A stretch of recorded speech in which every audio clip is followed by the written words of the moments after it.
I guess here's another one. Do the experts take into account businesses that would normally require a lot of energy operating? Like Undersmithton Hospital, across Organic Valley, Two Valley, going totally off the grid by 2014. And maybe you kind of address that for our one question by 2014 through wind energy and biomass generation.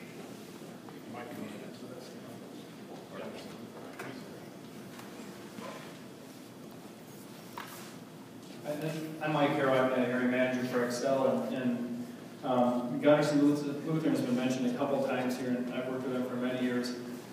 They have a lot of very innovative projects going on. They're by no means off the grid, but what they're trying to do is to generate power in renewable type ways around the region enough to offset what their usage would be. And so they've got projects that you've probably heard down with City Brewing. They've got a landfill project they just put together. They've got windmill projects. They're around the region. So, I deal also with our largest customers in this whole region, and they're all trying to save energy. Very few of them have found ways to use renewables to completely offset their, in fact, none of them have, use renewables to offset their total usage. So, but the whole idea of conservation still remains strong, but unfortunately our growth has outstripped that desire to try to conserve energy in this region. That's why we need a new line. We've tried to summarize the questions as best we could. If we didn't get to your specific question, I hope we were at least able to address something that was close enough to it. And the last question I've got, and then I'm going to basically kind of turn it over to Steve to help us answer this, is everyone I've talked to in Buffalo County are opposed to this project. And they're asking, will people vote? Will there be a referendum? What can we do going forward? And I think I'll let Steve address that and what the process is going forward here. While I'm turning on the projector here, let me talk about where we're at right now and where things are going. What I'd like you to do, first of all, is you should have one of these sheets when you came in. This is an important sheet for you to take with you and to take a look at, because this tells you what's going forward. What do we do now?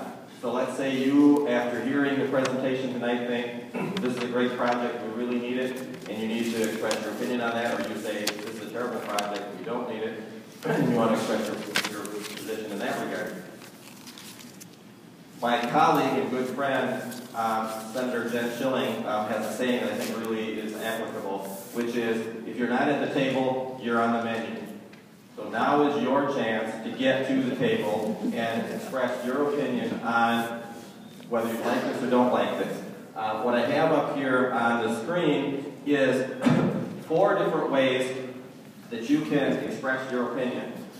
First of all, the Public Service Commission is having its public hearings on Tuesday, March 13th and Wednesday, March 14th.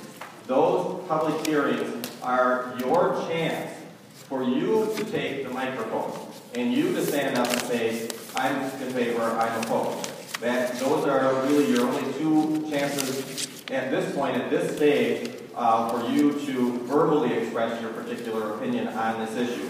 So the first one, Tuesday, March 13th, is from 1 to 6 p.m. at the American Legion in Alma. That's on your sheet here. The second one is Wednesday, March 14th, again 1 to 6 p.m., and that's at the Centerville Community Center in Centerville. Both of those are open to the public. You are welcome. You are encouraged to attend them. Okay, let's say that doesn't work out for you. What you can do is you don't even have to get out of your pajamas. You can sit at home and turn on your computer, and here's what you can do. You can go to the Public Service Commission's website. They don't have Wi-Fi here, so I'm not able to get the second page, but 3 clicks will get you to, from your brain through your computer to the PSC. Click number 1 after you get to the PSC's website. If you go to here where it says Public Comments, click on that button. That button will take you to the next page that has a list of the projects. About number 3, 4, or 5 on there is one that says CapEx 2020. Click on that. You will get to a page then that asks for your name and address, and then it's got a big box. And you can type in there what your thoughts are. Third click, hit the send button, and and your comments go off to the Public Service Commission. Easy as 1, 2, 3 if you want to do it online. Next opportunity that you have is U.S. mail. What you can do is to send a letter to the Public Service Commission at their address, and that is at the top of the page here, P.O. Box 7854 in Madison.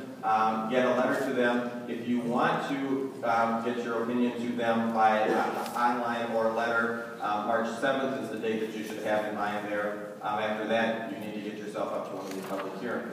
If anybody, number 4, anybody brought any comments tonight, thinking, gee, I'd like to have the opportunity to hand in my thoughts and get it to the Public Service Commission, get it to me tonight, hand it to me. My office in Madison will take care of getting that over to the Public Service Commission. So there's 4 different opportunities for you to express your opinion. Tonight was an informational meeting where we wanted to get stuff out to you. But now it turns around, and now it's your turn to express your opinion to the Public Service Commission. You can talk to me, you can talk to Chris, you can talk to Jill to your heart's content. That isn't going to answer anything in terms of getting a result for you. What you need to do, for or against, is get your thoughts to the Public Service Commission. These are the 4 ways that you can do that. So I want to wrap this up by extending some thank yous. I want to thank Holmen High School for their courtesy in letting us be here. I want to thank my panelists, Tim, Tom, Linda, and Joe. I think that they did a great job, each expressing their particular position. Mike, also Department of Transportation, he got off easy. He only had to answer 1 or 2 questions. But thank you, Bob, for coming. My colleagues, Christino and Joe Billings, state representatives in Madison with me. There's a number of county board members here too, I see. Leon Paff, Maureen Friedland, I saw Monica Cruz there. If any of you, any other county board members here? Way in the back, Dan Ferris is here from Alaska. Marilyn Pedretti from Town of Holland. Those are people, by the way, who work hard for you, and they're always interested in hearing your opinions on issues. So if you have a chance, talk with them before you leave tonight. Lastly, I want to thank you. Thank you for coming. Thank you for your interest. Thank you for a very respectful and a very informative meeting tonight.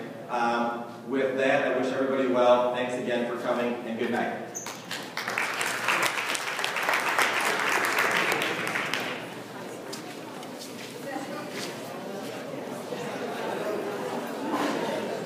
I'll share it with the world. Oh, you've got it all out?